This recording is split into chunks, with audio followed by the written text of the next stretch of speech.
আমরা মানুষরা না বড়ই অদ্ভুত, সবসময় উপরের দিকে খেয়াল করি কে ভালো আছে, কে ভালো খাচ্ছে, ভালো পড়ছে, কে কার গাড়ি বাড়ি আছে, কে ভালো পজিশনে আছে, সবসময় এগুলো খেয়াল করি।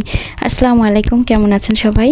আশা করি ভালো আছেন। আজকের ভিডিওটা সকাল থেকেই শুরু করলাম। তো সকালে নাস্তার পর চলে আসলাম দুপুরে রান্নায়। এই তো আজকে দুপুরে হাঁসের ডিম ভুনা করব।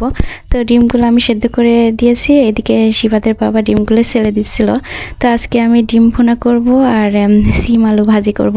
তো সিমগুলো আমি এখানে ছোট ছোট করে কেটে নিয়েছি। এইভাবে কখনো আমি ছোট করে কেটে রান্না করি নাই, এর চাইতে একটু বড় সাইজ করে কেটে ভাজি করতাম। তো আজকে আমি ফার্স্ট এমন ছোট সাইজ করে কেটে ভাজি করেছি। তো সিম ভাজিটা খেতে ভালোই লাগলো। তো এখানে সিম ভাজি চড়ানোর জন্য আমি ঝাল পেঁয়াজ ভেজে নিচ্ছি, ভেজে নিয়ে সিমটা চড়াই দিচ্ছি। আসলে আমি ফেসবুকে দেখেছি অনেকেই সিম এইগুলো এইভাবে এই সাইজ করে কেটে নিয়ে ভাজি করছে। তো আমি আজকে ট্রাই করলাম, দেখি। তো আসলে ভালোই লাগলো। বড় সাইজ করে কেটে সিম ভাজিটা করলে আমার কাছেই তেমন একটা ভালো লাগে না। তো এই তো আমি পাশের চুলায় সিম ভাজিটা দিয়ে দিলাম, আর এখানে আমি ডিমগুলো এখন ভেজে নেব। তো যেই কথা বলছিলাম আর কি, আসলে আমরা যেন কেমন সব সময় আমাদের চাইতে যারা উপরে আছে তাদের দিকেই আমরা সব সময় খেয়াল করি।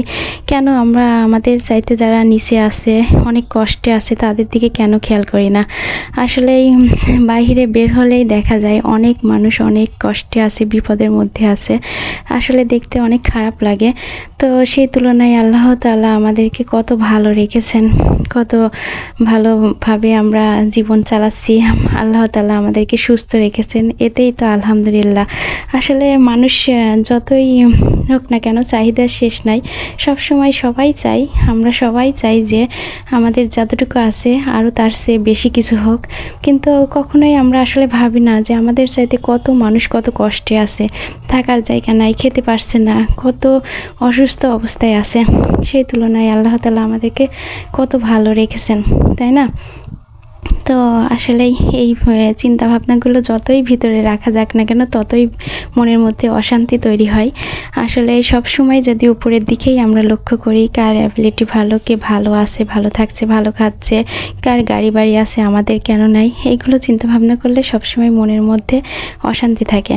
আসলে আমরা সবসময় যদি একটু নিচের দিকে তাকিয়ে দেখি যে আমাদের চাইতে কত মানুষ কষ্টে আছে। তো যাই হোক, আমি অনেক কথা বলে ফেললাম, কেন জানি এই কথাগুলো বললাম, কিছুটা কারণও আছে এই কথাগুলো বলার। তো এই তো আপনাদের সঙ্গে কথা বলতে বলতে আমার রান্নাও হয়ে গেছে, ভাজিটা হয়ে গেছে, এখানে ডিম ভোনাটাও হয়ে গেছে। তো আজকে আমাদের দুপুরে এই ছিল আয়োজন। তো সবাই ভালো থাকবেন, সুস্থ থাকবেন, নিরাপদে থাকবেন। আল্লাহ হাফেজ সবাইকে।